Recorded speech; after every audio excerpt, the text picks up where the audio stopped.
Welcome to free online physics study by Sitre sir. Sitre सरांच्या free online physics स्टडीमध्ये सर्वांचं सहर्ष स्वागत.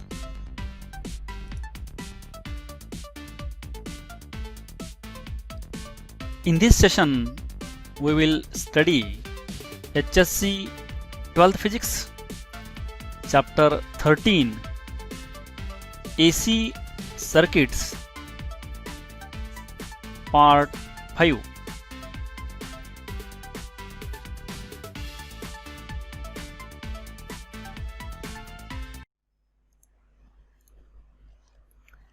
Electric resonance.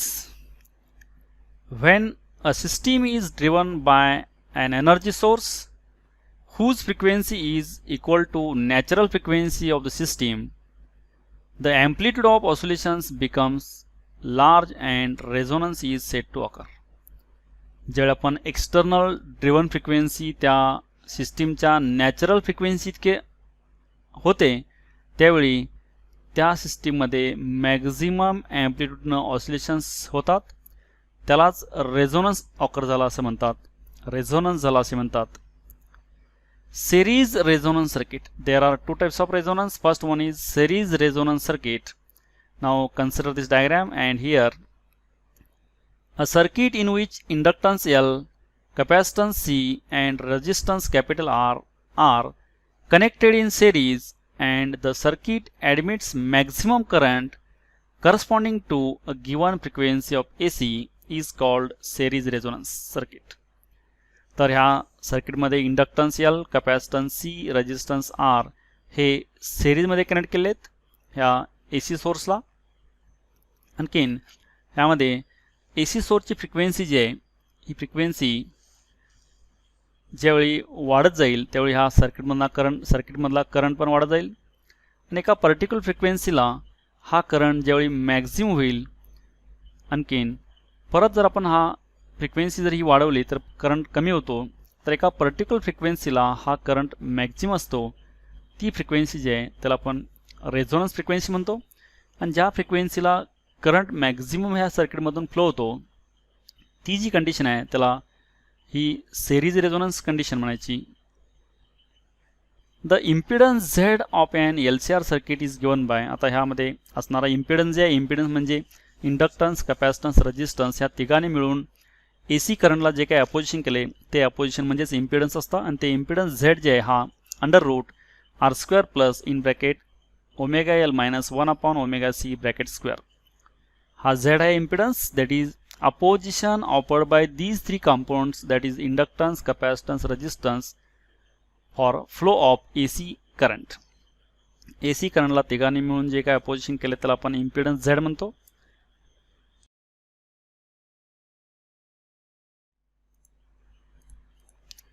Now here consider this graph of this frequency against current.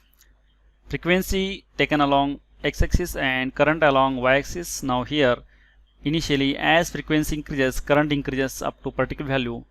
Beyond that value again if frequency increases current decreases like this. At this particular frequency current is maximum. This frequency is known as resonance frequency. For this resonance frequency current is maximum at some angular frequency, that is omega R, XL equal to XC. ज्यावेळी XL equal to XC असतं त्यावेळी Z minimum असतो, impedance minimum असतो. Impedance म्हणजे opposition जे आहे inductance, capacitance, रेजिस्टन्सचं हे opposition minimum असतं. अपोजिशन मिनिमम म्हणजेच करंट मॅक्झिमम असतो. म्हणून कंडिशन जे आहे XL equal to XC त्यावेळी करंट मॅक्झिमम असतो. दिस रेझोनन्स कंडिशन आहे. आपण XL आणि XCच्या व्हॅल्यू इक्वेट करू. आपण XL आहे ओमेगा L, XC आहे 1/ओमेगा C. आपण ही रेझोनन्स फ्रिक्वेन्सीसाठी घेतल्यानंतर अँग्युलर फ्रिक्वेन्सीसाठी तर omega R L equal to 1/omega R C. Take omega R this side, omega R square, and this is LC 1/LC. Putting value of omega R is 2 pi f whole square 1/LC. Then taking square root on both sides, 2 pi fr equal to 1/under root LC. Then for fr equal to 1/2 pi root LC. This is the resonance frequency. When the impedance of on LCR circuit is minimum, circuit is said to be purely resistive. Current and voltage are in phase and hence the current is maximum. ज्यावेळी ह्या resonance कंडिशनसाठी impedance circuit जे L C R ह्यामध्ये impedance ज्यावेळी कमीत कमी असतो त्यावेळी सर्किट हे प्युअरली रेजिस्टिव्ह असतं, त्यावेळी करंट आणि व्होल्टेज इन फेज असतात, म्हणून करंट हा मॅक्झिमम असतो. याच्यामध्ये इथं दाखवलं हे मॅक्झिमम करंट कंडिशन आहे. This condition of the LCR circuit is called resonance condition and the frequency is called series resonance frequency. ही जी कंडिशन आहे, ज्या कंडिशनला करंट मॅक्झिमम असतो ज्या पर्टिक्युलर फ्रिक्वेन्सीला, this condition is known as resonance frequency, याला रेझोनन्स कंडिशन म्हणतात. आणि जी फ्रिक्वेन्सी करस्पॉन्डिंग फ्रिक्वेन्सी जी आहे याला रेझोनन्स फ्रिक्वेन्सी FR असे म्हणतात. The variation of RMS current with frequency of AC is as shown in figure. आता RMS करंट जे हा करंट आणखीन फ्रिक्वेन्सी, याचा फ्रिक्वेन्सी रिस्पॉन्स कर्व जे हा ग्राफमध्ये दाखवलेला आहे.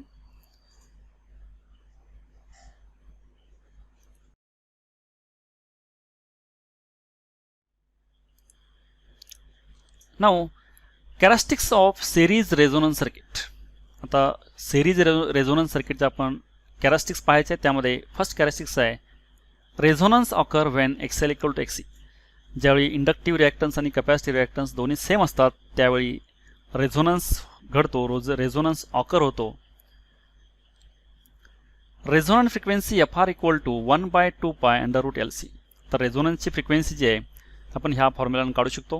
म्हणजे या पर्टिक्युलर फ्रिक्वेन्सीला करंट मॅक्झिमम असतो आणि इम्पिडन्स जे आहे इम्पिडन्स मिनिमम असतो. म्हणजेच काय XL इक्वल टू XC असतं. आणि this resonance frequency you can calculate using inductance and capacitance, putting value of inductance and capacitance here. Impedance is minimum and circuit is purely resistive. तर ह्या कंडिशनसाठी resonance कंडिशनमध्ये impedance minimum असतो आणि circuit हे purely resistive circuit असतं, कारण current आणि voltage जे हे इन फेज असतात. Current has a maximum value. Impedance minimum असल्यामुळं करंट मॅक्झिमम असतो. इम्पिडन्स म्हणजे काय, अपोजिशन. इंडक्टन्स, कॅपॅसिटन्स, रेजिस्टन्स तिघांनी मिळून जे AC करंटला अपोज केलेलं आहे ते इम्पिडन्स म्हणतो आपण. तो इम्पिडन्स जर कमी असेल तर ॲटोमॅटिकली करंट इन्क्रीज असतो, करंट मॅक्झिमम होतो, कारण विरोध कमी झाल्यामुळं करंट जास्त फ्लो होतो. आणि हे एक्सेप्टर सर्किट आहे. तर series resonance circuit is the acceptor circuit. These are the characteristics of series resonance circuit.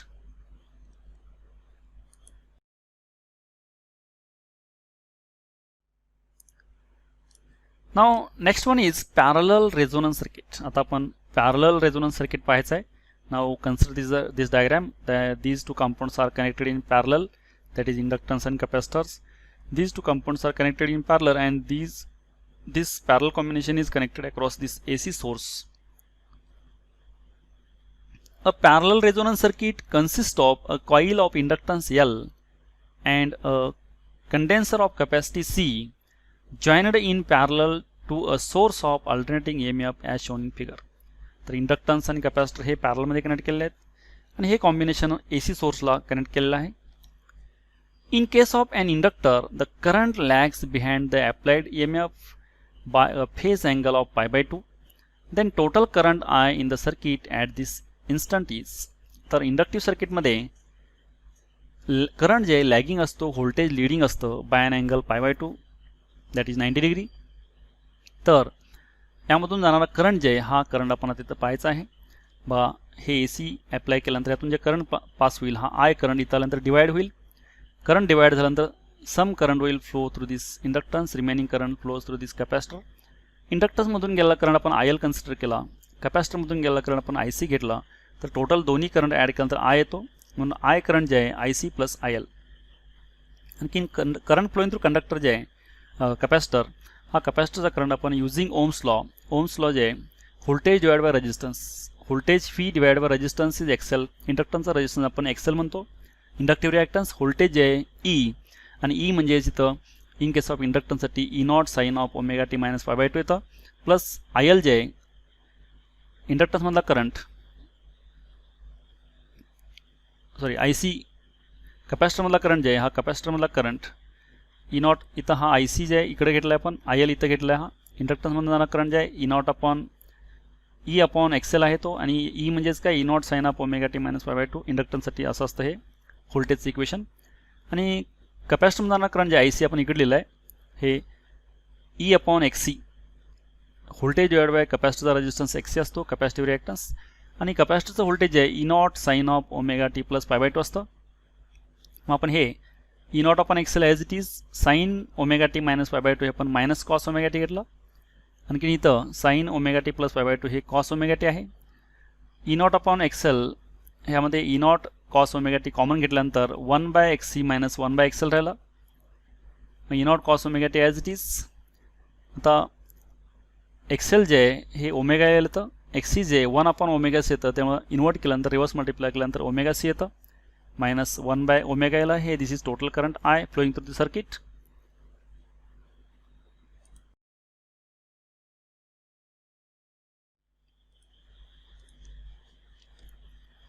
Now here in case of parallel resonance circuit, this is the frequency response curve and frequency is taken along x-axis, current is taken along y-axis.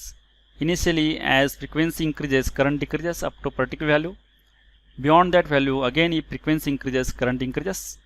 For this particular frequency current is minimum and this frequency is known as resonance frequency, and this resonance occurs only in case of this for parallel resonance circuit. Here xc minus 1 upon xl omega c minus 1 upon omega l equal to 0. For this condition this resonance occurs, that is impedance becomes maximum. In this parallel resonance circuit impedance is maximum, current is minimum.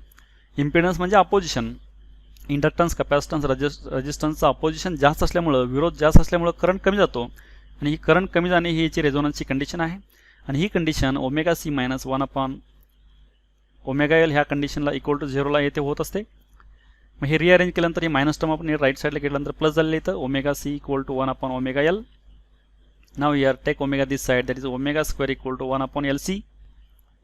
Taking square root on both sides, that is omega equal to 1 upon root LC. Now putting value of omega 2 pi fr, this is for resonance frequency fr. Take this 2 pi this side, then fr equal to 1 upon 2 pi under root LC, same as that of this series resonance circuit. Resonance frequency जे हे आपण series मध्ये आणि parallel मध्ये same formula आलेला आहे, 1 by 2 pi under root LC. हा series resonance आणखी parallel resonance साठी सेम फॉर्म्युला आहे. Now where fr is called the resonance frequency, fr he resonance frequency आहे. Therefore at parallel resonance frequency fr I is minimum, that is the circuit allows minimum current to flow through it. तर यामध्ये fr जे रेझोनन्स फ्रिक्वेन्सीसाठी current minimum असतो, minimum current flow होतो सर्किटमधून. आता याच्या आपण characteristics of parallel resonance circuit, ज्या काही कॅरेक्टरिस्टिक्स आहे त्यामध्ये पहिली कॅरेक्टरिस्टिक्स आहे resonance occur when XL equal to XC. Inductive reactance आणि कॅपॅसिटिव्ह रिॲक्टन्स जे दोन्ही इक्वल झाल्यानंतर हा रेझोनन्स ऑकर होत असतो, parallel resonance. Resonance frequency fr is equal to 1 upon 2 pi under root LC.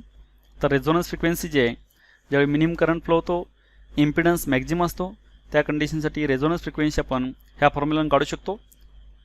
1 by 2 pi under root LC. L म्हणजे inductance, C म्हणजे capacitance. L आणि सी याच्या व्हॅल्यू पुट करून आपण रेझोनन्स फ्रिक्वेन्सी कॅल्क्युलेट करू शकतो. इम्पिडन्स इज मॅक्झिमम, तर ह्या केसमध्ये इम्पिडन्स जे असतो मॅक्झिमम असतो, अपोजिशन मॅक्झिमम असतं, त्यामुळे करंट मिनिमम असतो. अपोजिशन मॅक्झिमम झाल्यामुळे करंट मिनिमम फ्लो होतो, विरोध जास्त होतो करंटला, त्यामुळे करंट कमी जातो, करंट कमीत कमी फ्लो होतो, मिनिमम करंट फ्लो होतो. आणि हा रिजेक्टर सर्किट आहे. The resonance parallel resonance circuit is considered as a rejector circuit, used as a rejector circuit. These are the characteristics of parallel resonance circuit.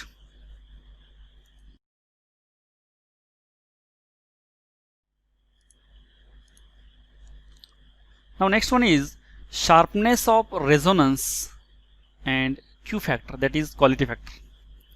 याच्यामध्ये आपण रेझोनन्सची sharpness आणि quality factor Q factor ह्याची माहिती आपण इथं पाहणार आहोत. Now consider this graph of frequency, angular frequency omega and current amplitude I.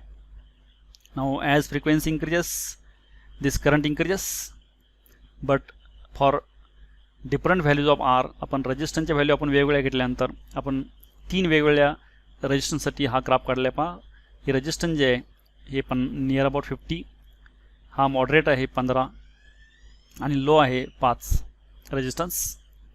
जसं आपण रेजिस्टन्स कमी घेऊ तसा हा करंट जास्त होत असतो.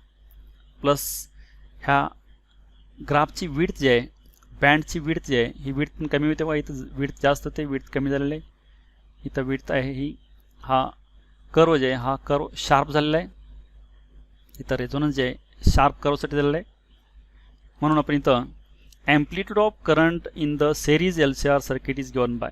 आता ॲम्प्लिट्यूड जे आहे ही ॲम्प्लिट्यूड करंटची I0 equal to E0 upon Z and this Z is under root R square plus in bracket omega L minus 1 upon omega C bracket square. हा ओम्स लॉ आहे. Current equal to voltage divide by resistance. मग इथं current maximum कधी होतो ज्यावेळी resistance कमी झाल्यानंतर, Z कमी झाल्यानंतर, आणि हा झेड कमीत कमी किती असतो आर असतो, that is XL equal to XC that is omega L minus 1 upon omega C equal to 0. जे झाल्यानंतर इथं हा करंट मॅक्झिमम असतो. हा बघा करंट इथं मॅक्झिमम दाखवलेला आहे.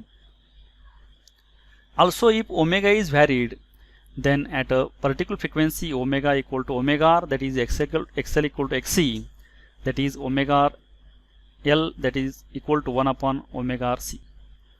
ओमेगा जे ओमेगाची आपण व्हॅल्यू व्हॅरी केल्यानंतर पण करंटची व्हॅल्यू चेंज होते. फ्रिक्वेन्सी रेजिस्टन्सवरती पण डिपेंड असते. आणखी ओमेगा जे ही ओमेगा आपण चेंज करत गेल्यानंतर ही व्हॅल्यू वाढत असते करंटची. ही बघा ओमेगाची व्हॅल्यू सुरुवातीला आपण ह्या रेजिस्टन्सच्या व्हॅल्यू चेंज करून आपण ओमेगा व्हॅल्यू चेंज करत गेल्यानंतर असे ग्राफ येतात ते. आणि ज्यावेळी XL इक्वल टू XC असतं त्यावेळी ही मॅक्झिमम येते व्हॅल्यू, पण ह्या ग्राफची विड्थ मात्र कमी जास्त आहे. For a given resistance R the amplitude of current is maximum when omega RL equal to 1 upon omega RL minus 1 upon omega RC equal to 0 that is XL equal to XC. XL equal to XC कंडिशनसाठी हे करंटची value जे amplitude maximum असते व ही amplitude सगळ्यात जास्त आहे. बाकीच्या ह्या ॲम्प्लिट्यूड मॅक्झिमम आहेत पण ॲम्प्लिट्यूड जास्त नाहीत, पण ह्या कंडिशनला हायेस्ट मॅक्झिमम ॲम्प्लिट्यूड आहे.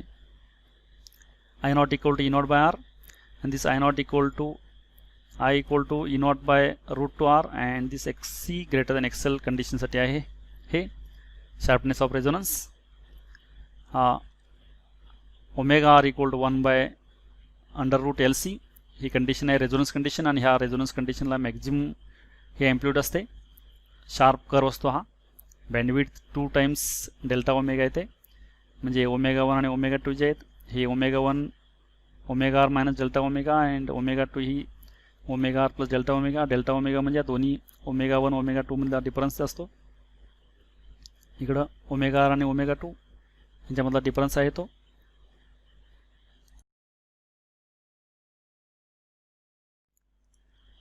Now here from the curve there are two such values of omega, say omega 1 and omega 2, one greater and other smaller than omega R and symmetrical about omega R such that. आता याच्यामध्ये ओमेगाच्या दोन value आहेत omega 1 आणि omega 2. ह्या omega R जे आहे resonance frequency angular फ्रिक्वेन्सीच्या पेक्षा एक कमी असते एक जास्त असते. तर ओमेगा 1 ही omega R plus delta omega. आता इथं ही इकडची ओमेगा 1 जे आहे omega R plus delta omega आहे. आणखीन ओमेगा 2 जे आहे omega R minus delta omega. Omega 2 जे आहे omega R minus delta omega आहे. The difference omega 1 minus omega 2 is 2 times delta omega is called bandwidth of the circuit. तर ह्या omega 1 पासून ओमेगा 2 पर्यंत डिफरन्स जे आहे हा डिफरन्स म्हणजे 2 टाइम्स डेल्टा ओमेगा असतो. हा बँडविड्थ असते. The Q factor of series resonance circuit is defined as the ratio of the resonance frequency to the difference in two frequencies. आता हा रेशो आहे बघा इथं. तर क्यू फॅक्टर जे आहे हा रेशो आहे taken on both sides of the resonance frequency such that at each frequency of the current amplitude becomes 1 by root 2 times the value of resonance frequency.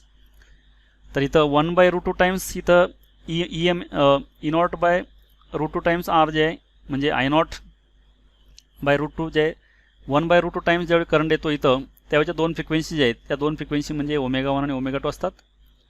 आणि हे जे हा क्यू फॅक्टर जे हा क्यू फॅक्टर म्हणजे ratio आहे तो resonance frequency omega R आणि difference frequency. Resonance frequency omega R आणि त्याची difference frequency omega 1 minus omega 2 जे आहे हा दोन्हींचा रेशो म्हणजेच क्यू फॅक्टर असतो. हे दाखवले बघा Q factor resonance frequency omega R आणि डिफरन्स जे दोन्ही फ्रिक्वेन्सीमधला omega 2 minus omega 1 that is 2 times delta omega. Omega resonance frequency आणि 2 टाइम्स डेल्टा ओमेगा हे बँडविड्थ आहे. म्हणजे resonance frequency divide by bandwidth हे म्हणजेच क्वालिटी फॅक्टर असतो.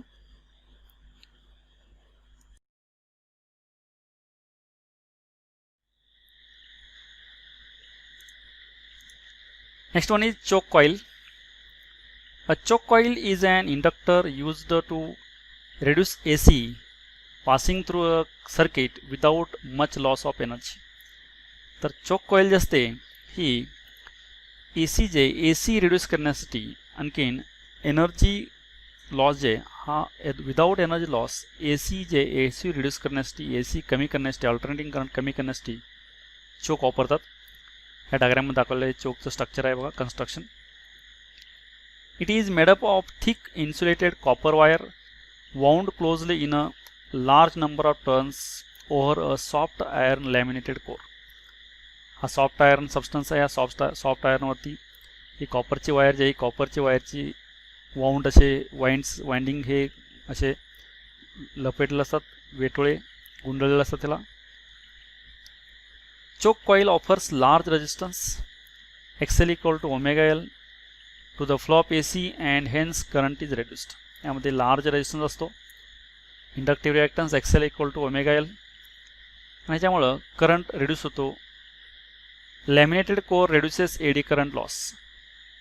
तर हा जे सॉफ्ट आयर्न असतं ह्यामध्ये लॅमिनेटेड कोअर असतात, त्या लॅमिनेटेड कोअरमुळं eddy current loss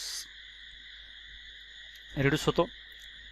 average power dissipated in the चोकमध्ये जे ॲव्हरेज पॉवर असते ही power P equal to ERMS IRMS into cos phi, where the power factor cos phi equal to R by under root R square plus omega square L square. This is cos phi power factor.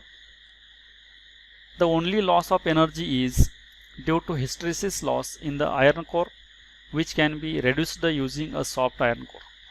आता यामध्ये energy loss जी असते ही energy loss only hysteresis लॉसमुळे असते, आणि ही soft iron कोअरवरून आपण ही reduce करू शकतो heat loss, energy loss.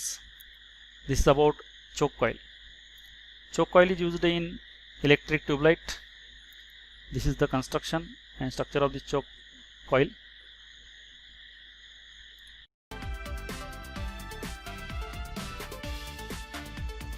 Thank you for watching this video and keep watching videos.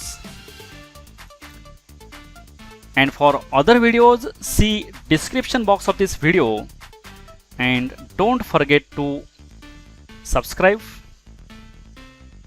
like and share.